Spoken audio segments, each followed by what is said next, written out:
உங்களை நிச்சயமாய் சந்தித்து எகிப்தில் உங்களுக்கு செய்யப்பட்டதை கண்டேன் என்றும் நல்ல தெளிவா சொல்றாரு. உங்களுக்கு அடையாளமே கிடையாது. உங்களுக்கு அடையாளம் என்ன தெரியுமா? என் வார்த்தை தான் அடையாளம். இஸ்ரவேல் ஜனங்கிட்ட நீ சொல்ல வேண்டியது என்னவென்றால், ஆனால் பார்வோனோ என் கரத்தின் கிரியையை கண்டால் ஒழிய போக விடாது. அவனுக்கு தேவை அடையாளம், அவனுக்கு தேவை அற்புதம், அவனுக்கு தேவை கர்த்தருடைய அடையாளங்கள் அல்லது வெளியரங்கமான கிரியை. உங்களுக்கும் எனக்கும் தேவை அடையாளங்கள் அல்ல, அற்புதங்கள் அல்ல. உங்களுக்கும் எனக்கும் தேவை விசுவாசம், கர்த்தருடைய வார்த்தை. அது எனக்கு இருந்தா போதும். இந்த விசுவாசத்தில் பலவீனம் உள்ளவர்களுக்கு தான் ஆண்டவர் இறைச்சிருக்கிறாரு, அற்புத அடையாளங்களை வச்சிருக்கிறார். அற்புத அடையாளங்கள் இல்லைன்னு சொல்லல, அதை நீங்க நம்பாதீங்கன்னு சொல்லல, நம்புங்க. ஆனால் அது ஒரு விதமான ஆவிக்குரிய ஸ்டாண்டர்ட்.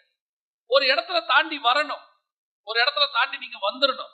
ஆண்டவர்கிட்ட எப்ப பார்த்தாலும் என்ன செஞ்சுட்டே இருக்க கூடாது, கேட்டுட்டே இருக்க கூடாது. ஆரம்பத்துல கேட்கலாம், ஒருவேளை நம்ம வளருகிற காலத்துல